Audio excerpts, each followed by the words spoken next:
Today I'm going to talk about what is exactly about Kitagiri Sutta and what is the key quote that made me assume that Buddhism is basically astrology but better. So there is a quote recently I found on Kitagiri Sutta when I finally was doing some reflection on water signs is about giving yourself permission, right? When you say in Chinese, it's very easy. We call it 允许自我容身. It's very easy to understand, but like in English, it's kind of like a little bit more difficult. It's like 允许自我容身. And then I was thinking, okay, earth science is about knowing what is important and what is not important. And then I came to this, like knowing what is important and what is not important, and try to be earnest and work hard to achieve or approach a certain goal, right? That is kind of like an earth sign. And then I think of this from the Kitagiri Sutta. At that time, I didn't know the name. I just know it came from this, and then thankfully Google let me find it very easily this time around. So here, this one is for the earth. So the first one, it seems even ChatGPT got it wrong. It says it's about fire, right? So this is like, the Buddha is my teacher, I am his disciple, the Buddha knows I do not know. That seems about enlightenment, that seems about right view. That could be also about understanding who to trust and leadership, which does fit right intention quite a bit. So I was assuming this is fire as well. Originally I was agreeing with ChatGPT's response. And then it also say like water is, okay, so the next one is water. For a faithful disciple who is practicing to fathom the teacher's instructions, the teacher's instructions are nourishing and nutritious. This is healing and nourishing from the Access to Insight website. It is saying healing and nourishing, which doesn't seem make sense. I feel like relationships can be healing and nourishing as well, right? Because the first time I thought of the four fundamentals of astrology, it is supreme unsurpassed confidence, which is fire. Knowing what is important and what is not important is earth. Giving yourself permission is water. But then I look at this could also like say this is a good alternative. I still think my one is easier to understand, but I think like this is also like not necessarily less, make it more difficult to understand, and it's sometimes also more poetic and easy to hear, right? Easy to digest tonically, right? The tone wise is very easy to be heard, right? Very pleasantly, right?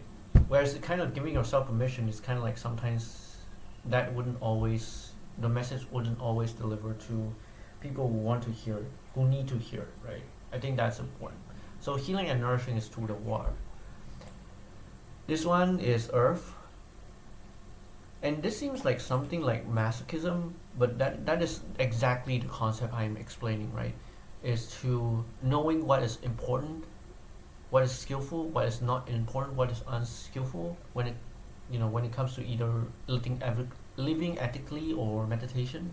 And it's to not only know but also to earnestly work hard to achieve towards a certain goal or approach a certain goal. So that is very easy to say this is earth. This is a very common sense, very easy to understand under reflection. I think most saints, if not all saints, can agree this is definitely more towards earth and kind of like a goal post, patience, right? This is kind of all qualities fit this one. So this is called earth, right? In Buddhism, this is basically earth from astrology, but in Buddhism, for a faithful disciple who is practicing to fathom the teacher's instructions, this is in line with the teaching. Gladly let only skin, sinews, and bones remain. Let the flesh and blood waste away in my body. I will not relax my energy until I have achieved what is possible by human strength, energy, and vigor. So the fourth one is what I was thinking. The first one probably is more towards air, and the last one more towards fire. There's also like hierarchy, enlightenment, right? So arahant fruits or non-return fruits is kind of like hierarchy, and it's like your attainments, right? Is it more refined or more gross, right? That's hierarchy. and there's also enlightenment, and there's also conviction, right? And I think this last one, let me think that this is more likely gonna be fire than the first one. So the first one ended up being on the wind, which does make sense. So the first one, for a faithful disciple who is practicing to fathom the teacher's instructions, this is in line with the teaching. The Buddha is my teacher, I am his disciple. The Buddha knows, I do not know. So this seems like fire, but it's actually air. Air in astrology, but transfer it to Buddhism. That means that relationships, right? You know who is serious about what you deem important, right? Which is kind of more Aquarius, right? Right. This is this is this is my teacher, right? This is a saint, right? I think that fits Aquarius more, right?